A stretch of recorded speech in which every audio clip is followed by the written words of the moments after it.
क्या सांबर खाने से आपको कैंसर हो सकता है? वेल, सिंगापुर और हांगकांग यही मानता है। वो कहते हैं कि अगर आप इन इंडियन मसालों के साथ खाना बनाते हैं तो आपको कैंसर हो सकता है। सिंगापुर और हांगकांग ने भारत के कुछ कंपनीज के मसालों को बैन कर दिया है। रीजन, क्योंकि इन मसालों में इथाइलिन ऑक्साइड पाया गया जो आपको कैंसर दे सकता है। वैसे ही भारत में बिकने वाले प्रोटीन पाउडर्स में पेस्टिसाइड्स, केमिकल्स और टॉक्सिन्स पाए गए। कुछ सप्लीमेंट्स जितना कहते हैं उससे आधा ही प्रोटीन उनमें होता है। और ये बात सिर्फ इंडियन कंपनीज की नहीं है। भारत के बेबी फूड में यूरोप में बिकने वाले बेबी फूड से 170% ज्यादा शुगर पाई गई। यानी ब्रांड सेम, प्रोडक्ट सेम, लेकिन उन्हें मिलता है न्यूट्रिशन और हमें मिलता है डायबिटीज। ये तीन अलग अलग इंसिडेंसेस एक बड़ा सवाल खड़ा करते हैं। क्या भारत का फूड सेफ है? इस वीडियो में हम एक ऐसे इशू के बारे में बात करेंगे जो भारत के 1.4 बिलियन लोगों के हेल्थ के साथ खिलवाड़ करता है। क्योंकि हम सब खाना खाते हैं और एक्सपेक्ट करते हैं कि वो सेफ हो। अगर आपको लगता है कि भारत के सिस्टम में बदलाव की जरूरत है तो इस वीडियो को ज्यादा से ज्यादा शेयर कीजिए ताकि लोग एजुकेट हो और हमारी अथॉरिटीज जाग जाएं। वीडियो की शुरुआत एक चैलेंज से करते हैं। आपके लिए एक चैलेंज है कि ये खाना खा के दिखाओ। ये वीडियोस देखिए, हम हमेशा स्ट्रीट फूड को जज करते हैं। देखते हैं कि कोई हाइजीन है ही नहीं, कोई हाथ नहीं धोता, ग्लव्स नहीं पहनता और गटर के बगल में लोग पानी पूरी मजे से खाते हैं। हेल्थ कॉन्शियस लोग सोचते हैं कि स्ट्रीट फूड खाना बंद किया तो बस हो गया, क्योंकि जो खाना पैकेट में आता है वो तो सेफ है। राइट? रॉन्ग। भारत में फसाए फूड सेफ्टी के लिए जिम्मेदार है, लेकिन फिर भी चॉकलेट में कीड़े निकलना, बेबी फूड में हद से ज्यादा शुगर होना और नूडल्स में लेड निकलना काफी आम बात हो गई है। ये सब क्यों होता है? बात की तह तक पहुंचते हैं। हमने 5 ऐसे पॉइंट्स आइडेंटिफाई किए जिनकी वजह से भारत का पैकेज्ड फूड डेंजरस बन रहा है। सबसे पहला पॉइंट है फेक एड्स। कुछ समय पहले पतंजलि ने एड्स चलाए थे कि उनके प्रोडक्ट्स अस्थमा और हार्ट डिसीजेस से छुटकारा दिला सकते हैं। सुप्रीम कोर्ट ने पतंजलि को पूछा कि आप अस्थमा और हार्ट कंडीशंस को ट्रीट करने के दावे किस बेसिस पर कर रहे थे? क्या कोई डेटा है? क्या कोई लैब टेस्टिंग हुई थी? किन एक्सपर्ट्स को कंसल्ट किया गया?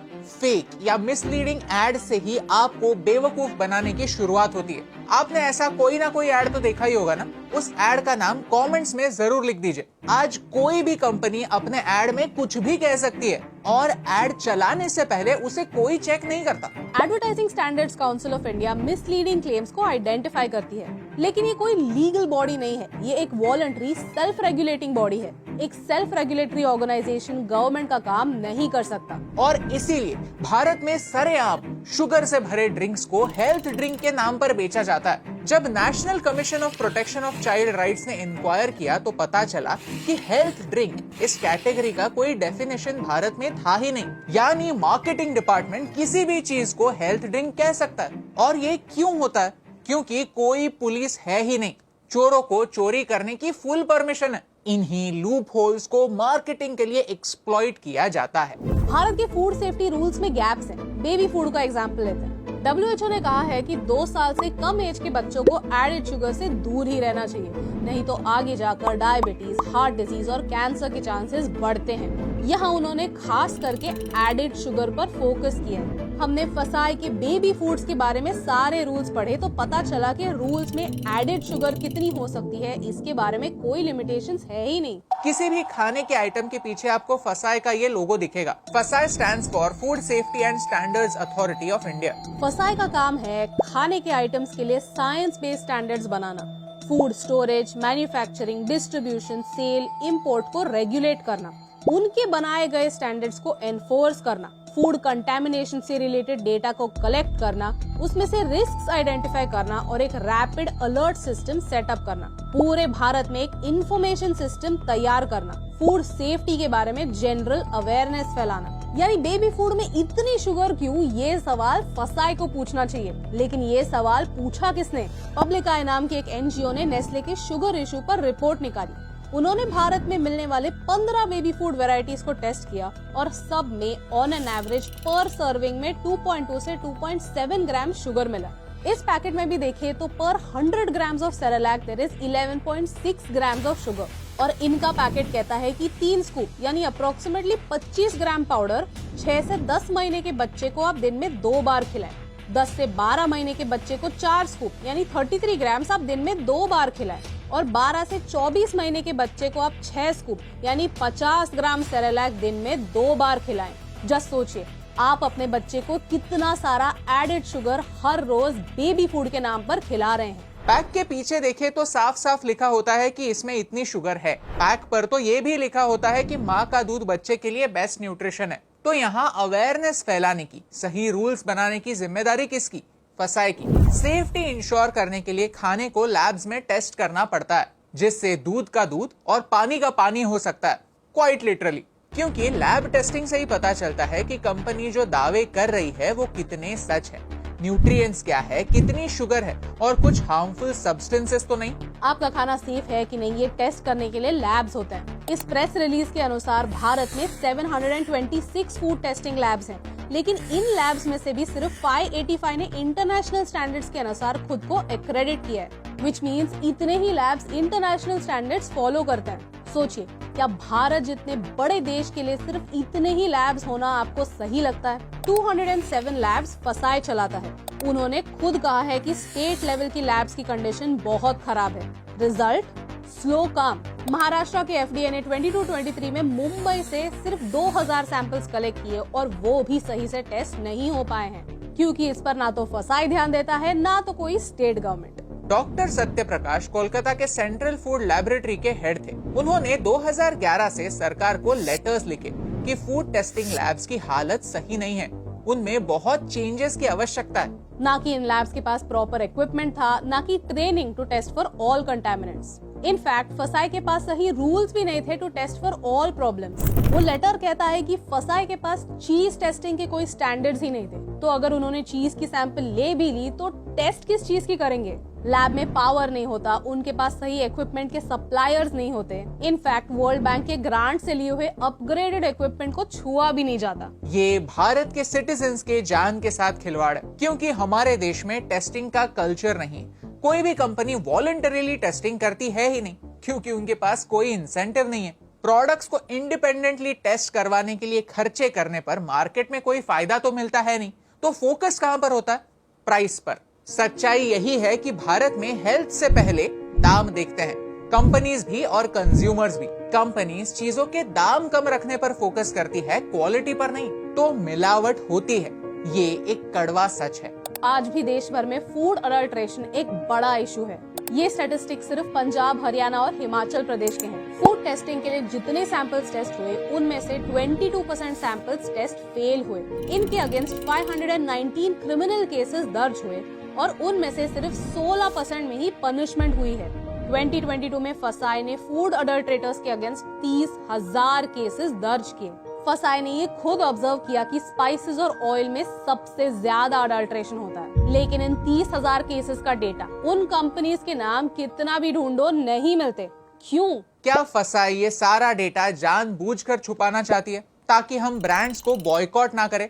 ये एक सोचने जैसी बात है। Let me give you my personal example. 2015 में मैं अपने दोस्त की शादी के लिए गई थी और पहले ही दिन मुझे थ्रोट इन्फेक्शन हो गया, जो अगले कुछ महीनों के लिए काफी बार होता रहा। After a lot of trial and error, my doctor and I realized कि adulterated oil खाने से मुझे तकलीफ होती थी। केटरर्स कुकिंग ऑयल मिक्स करते हैं और इस मिक्स्ड तेल से मुझे सोर थ्रोट होता है। एंड टिल डेट अगर मैं किसी भी छोटे बड़े होटल में ऐसे मिक्स्ड तेल में पका हुआ खाना खाती हूँ, my throat instantly gets inflamed. और इस पूरे जर्नी की शुरुआत एग्रीकल्चर से होती है। ये बात कई लोगों को ऑफेंड करने वाली है, but Indian agriculture is broken. Bharat का पानी दूषित है। इस दूषित पानी में कई केमिकल्स मिले हुए होते हैं। इंडस्ट्रीज अपना वेस्ट वाटर ट्रीट नहीं करते। हम शैम्पू, सोप्स के तौर पर अलग अलग केमिकल प्रोडक्ट्स यूज करते हैं और घर का सूएज बिना किसी ट्रीटमेंट के नाले में चला जाता है। कई बार इन्हीं नालों का पानी नदियों में मिक्स हो जाता है और इस नदी का पानी एग्रीकल्चर में यूज होता है। सिमिलरली पेस्टिसाइड्स, इंसेक्टिसाइड्स की वजह से हमारा खाना दूषित होता है। 134 स्टडीज में 50,000 लोगों को स्टडी किया गया और पता चला कि pesticides leading cause of poisoning है। लोग इंटेंशनली या अनइंटेंशनली पेस्टिसाइड कंज्यूम कर रहे थे, जिसकी वजह से पॉइजनिंग हो रहा था। यही पेस्टिसाइड बहकर नदियों में मिल जाता है, ग्राउंड वाटर में मिल जाता है, जिसके कारण पानी दूषित हो जाता है, including our drinking water.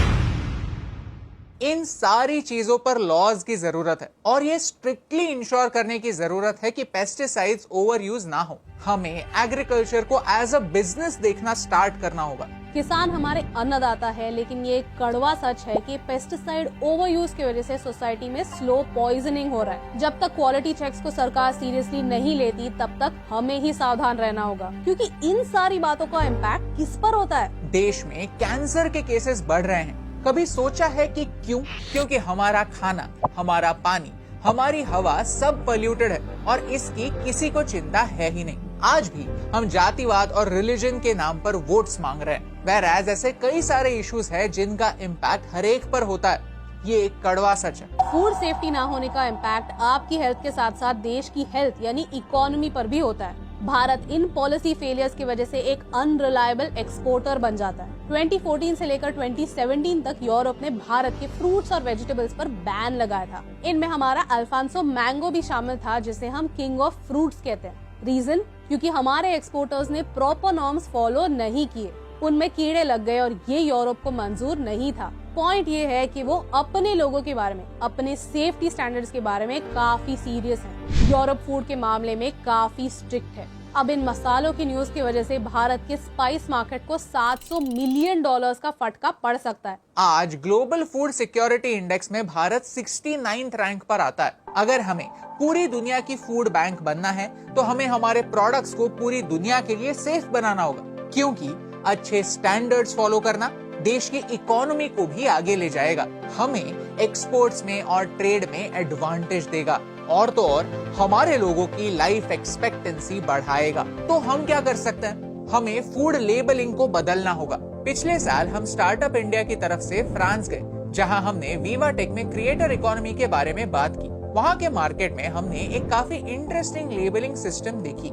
Supermarket में मिलने वाले हर आइटम को ABCDE ऐसे 5 रेटिंग्स दिए गए थे। इसे न्यूट्री स्कोर सिस्टम कहते हैं। A यानी बहुत हेल्दी और E यानी काफी अनहेल्दी। अब इस न्यूट्री स्कोर की मदद से अगर मुझे चॉकलेट खाना है और मेरे सामने 2 ऑप्शंस है, एक चॉकलेट D कैटेगरी में आता है और एक चॉकलेट B कैटेगरी में आता है, तो फिर मैं B कैटेगरी चुनूंगा। कंपनीज को भी एक इंसेंटिव मिलता है कि वो अपने प्रोडक्ट्स को हेल्दी बनाएं, क्योंकि ज्यादा लोग हेल्दी प्रोडक्ट्स चुन रहे हैं। तो जितना प्रोडक्ट अनहेल्दी उतना ही कम सेल। आज भारत में हर पैकेट के ऊपर न्यूट्रिशनल इंफॉर्मेशन तो होती है, लेकिन ऑनेस्टली मुझे बताइए कि हम में से कितने लोग इसे पढ़ते हैं और कितने लोग इसे समझ पाते हैं? कितने लोग 2 सिमिलर प्रोडक्ट्स को कंपेयर करके एक इन्फॉर्म्ड डिसीजन ले पाते हैं? यानी इस सिस्टम में फ्लॉज हैं और इस सिस्टम में बदलाव की जरूरत है। हम सबको स्ट्रीट फूड पसंद है, कोई भी किसी को स्ट्रीट फूड खाने से नहीं रोकता, लेकिन ये एक्सपेक्ट जरूर करता है कि कुछ बेसिक हाइजीन मेंटेन हो।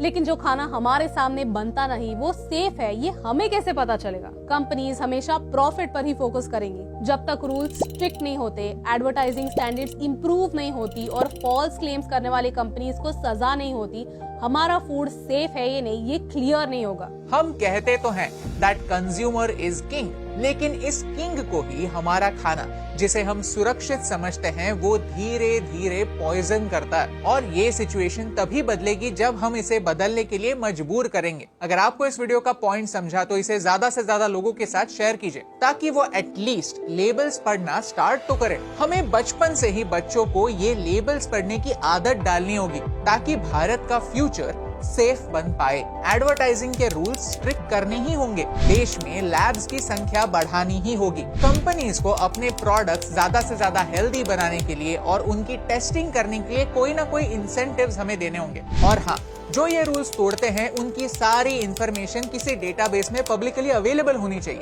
ताकि उन्हें कोर्ट्स के साथ साथ हम कंज्यूमर्स भी कड़ी से कड़ी सजा दे पाएं। ये सारे सॉल्यूशंस हैं जो गवर्नमेंट को, कंज्यूमर्स को और तो और कंपनीज को भी अप्लाई करने ही होंगे। और यही इंपॉर्टेंट बात आप तक पहुंचाने से मुझे फर्क पड़ता है। हे दोस्तों, thank you so much for watching this video till the end. अगर आपको ये वीडियो अच्छा लगा तो वो लाइक बटन प्रेस कीजिए। ऐसे ही और वीडियोस देखने के लिए चैनल को सब्सक्राइब करना ना भूलिए। हाउ इंडिया वर्क्स, हमारी इस सीरीज में हम भारत के अलग अलग टॉपिक्स को डिस्कस करते हैं, वो आप यहाँ पर देख सकते हैं। उसी सीरीज का एक टॉपिक है टैक्सेशन के बारे में। भारत में टैक्सेस इतने हाई क्यों हैं, आप इस वीडियो में जान सकते हैं। Thank you so much for watching, क्योंकि आपके सपोर्ट से हमें फर्क पड़ता है।